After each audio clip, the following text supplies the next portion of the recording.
आप इस दुनिया में अद्वितीय हैं। हम अक्सर अपनी तुलना दूसरों से करते हैं और निराश महसूस करते हैं। हम ऐसे लोगों को देखते हैं जो अधिक सफल, अधिक लोकप्रिय, अधिक प्रतिभाशाली हैं और काश हम भी उनके जैसे होते। लेकिन सच तो यह है, इस पूरी दुनिया में आपके जैसा कोई और नहीं है। आप अपनी शक्तियों, प्रतिभाओं और संभावनाओं के साथ अद्वितीय हैं। इसे बेहतर ढंग से समझने के लिए मैं दैनिक जीवन का एक उदाहरण देता हूँ। एक ही बगीचे में एक दूसरे के बगल में उगने वाले गुलाब के पौधे और लिली के पौधे पर विचार करें। लिली गुलाब को देखती है और बुरा महसूस करती है कि वह गुलाब के पौधे की तरह सुंदर सुगंधित गुलाब नहीं पैदा कर सकती। लेकिन लिली को इस बात का एहसास नहीं है कि उसके अपने विशेष सफेद फूल हैं जो हवा को अपनी मीठी सुगंध से भर देते हैं। इसी तरह एक आम का पेड़ यह चाह सकता है कि वह संतरे के पेड़ की तरह रसदार मीठे संतरे सहन कर सके, बिना यह महसूस किए कि उसके अपने आम अपने तरीके से इतने अद्भुत स्वादिष्ट हैं। गुलाब, लिली, आम और संतरे के पेड़ अपनी अपनी तरह की सुंदरता और उद्देश्य के साथ अलग अलग हैं। दूसरों से अपनी तुलना करने से असंतोष पैदा होता है और अपनी विशिष्टता को नजरअंदाज किया जाता है। अपना विकास खुद मापें, दूसरों का नहीं। अपनी तुलना दूसरों से करने के बजाय अपनी तुलना अपने अतीत से करें। अपनी उपलब्धियों, जीतों और उन क्षेत्रों को नोट करें जहां आप समय के साथ विकसित हुए हैं। सप्ताहों, महीनों और वर्षों में प्राप्त की गई छोटी छोटी सफलताओं का जश्न मनाते हुए एक डायरी रखें। खुद को आगे बढ़ने के लिए प्रेरित करने के लिए इस डायरी को नियमित रूप से पढ़ें। उदाहरण के लिए, यदि आपने शून्य से सोशल मीडिया व्यवसाय सफलतापूर्वक शुरू किया है, तो पिछले 3 वर्षों में ग्राहकों, परियोजनाओं और राजस्व के मामले में यह कितना बढ़ गया है, इस पर गर्व महसूस करें। यदि आप पहले चिंता से जूझते थे, लेकिन अब आत्मविश्वास से लोगों के बड़े समूहों को संबोधित कर सकते हैं, तो अपनी चिंता को प्रबंधित करने के लिए की गई कड़ी मेहनत के लिए अपनी पीठ थपथपाएं। यदि आप 5 साल पहले के अपने अतीत से अधिक धैर्यवान, दयालु और बुद्धिमान बन गए हैं, तो अपने व्यक्तिगत विकास से खुश रहें। अपना मूल्यांकन दूसरों की उपलब्धियों से नहीं, बल्कि इस आधार पर करें कि आप अपने अतीत से कितनी दूर चले गए हैं। अहंकार नहीं, आत्मविश्वास रखें। अपने काम पर गर्व करें और अपनी क्षमताओं पर भरोसा रखें, लेकिन सुनिश्चित करें कि आपका गौरव अहंकार या घमंड में न बदल जाए। अपनी क्षमताओं पर अत्यधिक घमंड अक्सर पतन का कारण बनता है। इसलिए अपनी शक्तियों की सराहना करें, लेकिन अपनी कमजोरियों और सीमाओं के प्रति भी सचेत रहें। विनम्रता बनाए रखने से आप लगातार विकास और सुधार कर पाएंगे। उदाहरण के लिए, राहुल गिटार बजाने में बेहद प्रतिभाशाली थे। उन्होंने जल्द ही अपने कौशल से बड़ी संख्या में प्रशंसक प्राप्त कर लिए। हालांकि उनकी प्रसिद्धि तेजी से बढ़ी और उनके सिर पर चढ़ गई। उन्होंने अन्य कलाकारों को हे दृष्टि से देखना शुरू कर दिया और उनसे सहयोग करने या उनसे सीखने से इनकार कर दिया। उनके अहंकार ने उनसे अवसर छीन लिए और उनका विकास रोक दिया। दूसरी ओर रिया, जो एक उत्कृष्ट गायिका थी, अपने संपन्न संगीत करियर के बावजूद विनम्र बनी रही। उन्होंने वरिष्ठ कलाकारों से सक्रिय रूप से सीखा और संगीत की विभिन्न शैलियों के साथ प्रयोग किया। परिणामस्वरूप एक गायिका के रूप में उनकी बहुमुखी प्रतिभा में पिछले कुछ वर्षों में जबरदस्त विस्तार हुआ। इसलिए अपनी क्षमताओं के प्रति संतुलित दृष्टिकोण रखें, न तो स्वयं को कम आंकें और न ही अहंकार में बहें। प्रगति के लिए आत्मविश्वास और विनम्रता दोनों की आवश्यकता होती है। स्वयं की सराहना करें।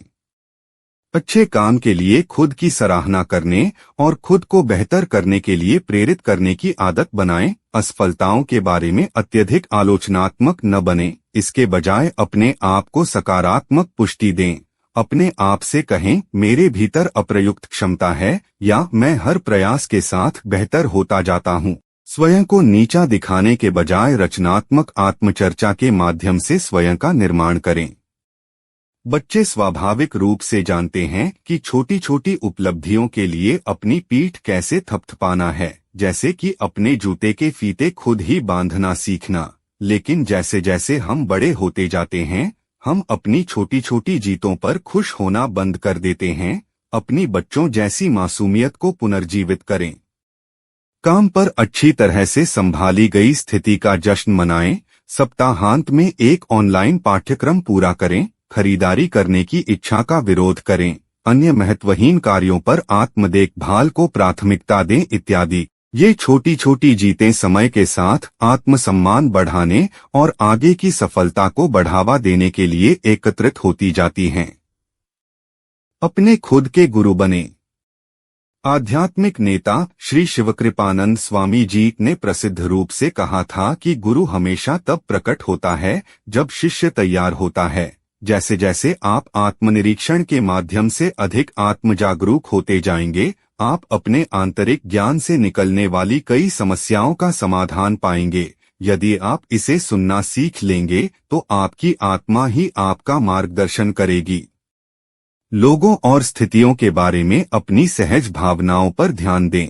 आपके आंतरिक स्व के पास आपको संभावित अवसरों या नुकसानों के प्रति सचेत करने का एक तरीका है। इस आंतरिक ज्ञान को प्राप्त करने के लिए ध्यान के माध्यम से अपने दिमाग को प्रशिक्षित करें। मौन में स्पष्टता आती है। जैसे जैसे आप अपने उच्चतम या सच्चे स्व के साथ अधिक संरेखित होते हैं, आपको एक कंपास प्राप्त होगा जो आपको बिना किसी त्रुटि के सही विकल्पों की ओर इंगित करता है। आप बड़े होकर अपने गुरु स्वयं बनेंगे। यह आत्मबोध का सार है। आत्मान्वेषण के माध्यम से अपने भीतर के अद्भुत शिक्षक की खोज करना। जैसे ही आप अपनी आंतरिक दुनिया पर महारत हासिल कर लेते हैं, आप अनिवार्य रूप से अपनी बाहरी दुनिया पर भी महारत हासिल कर लेते हैं। समस्याएं जो एक समय विकराल लगती थीं, चूंकि आप जानते हैं कि आंतरिक संसाधनों को बेहतर ढंग से कैसे जुटाया जाए, इसलिए स्वयं को जादुई तरीके से हल करें। आप एक सक्षम, आत्मविश्वासी व्यक्ति के रूप में विकसित होते हैं जो जीवन को शिष्टता और शालीनता से संभालता है। एक सफल समस्या समाधानकर्ता बने। हम सभी को जीवन के कई क्षेत्रों में समस्याओं का सामना करना पड़ता है, चाहे वह करियर, रिश्ते, स्वास्थ्य, वित्त या अन्य क्षेत्रों से संबंधित हों। चुनौतियों का सामना करने पर कुछ लोग हिल जाते हैं, जबकि अन्य लोग प्रगति करते हैं। अंतर किसी की समस्या सुलझाने की क्षमता में है। सफल लोग समस्याओं को प्रगति के लिए अपरिहार्य कदम के रूप में निष्पक्ष रूप से देखते हैं। वे शांत रहते हैं और समाधान खोजने पर ध्यान केंद्रित करते हैं। तीव्र जागरूकता के साथ वे कठिनाइयों में भी ऐसे अवसर तलाश लेते हैं जिन्हें अन्य लोग चूक सकते हैं। उनकी शांत मानसिक स्थिति उन्हें उथल-पुथल के बीच भी स्पष्ट रूप से सोचने और प्रभावी ढंग से रणनीति बनाने में सक्षम बनाती है। दूसरी ओर, समस्याओं से घिरे लोग अक्सर बहुत कम हासिल कर पाते हैं, क्योंकि उनके दिमाग पर घबराहट या चिंता का बादल छा जाता है। कुछ तो बार बार असफल होने के कारण प्रयास करना भी छोड़ देते हैं।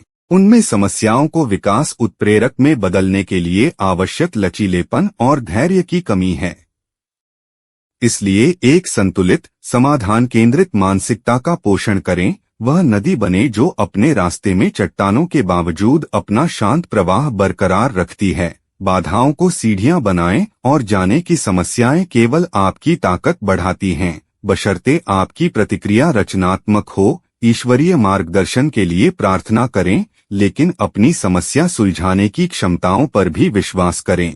आंतरिक ज्ञान पर विश्वास रखें जो तब तक आपको रास्ता दिखाने के लिए सामने आएगा जब तक आप बाहरी अराजकता के बीच अपने दिमाग को शांत रखेंगे। इस प्रकार एक तेजी से आत्मशक्त और सफल व्यक्ति के रूप में विकसित हों। अपना स्वयं का प्रकाश खोजें। दूसरों ने अपने बगीचे में क्या उगाया है, इसकी चिंता किए बिना अपने आंतरिक बगीचे की देखभाल करें, क्योंकि आप जो खोज रहे हैं वह पहले से ही आपके भीतर है, अपनी पूरी महिमा में प्रकट होने की प्रतीक्षा कर रहा है। आप धन्य और अद्वितीय हैं। तो मनाइए आप नाम का ये त्योहार। आनंदमय आत्म खोज की यात्रा के लिए सभी को मेरा हार्दिक आशीर्वाद।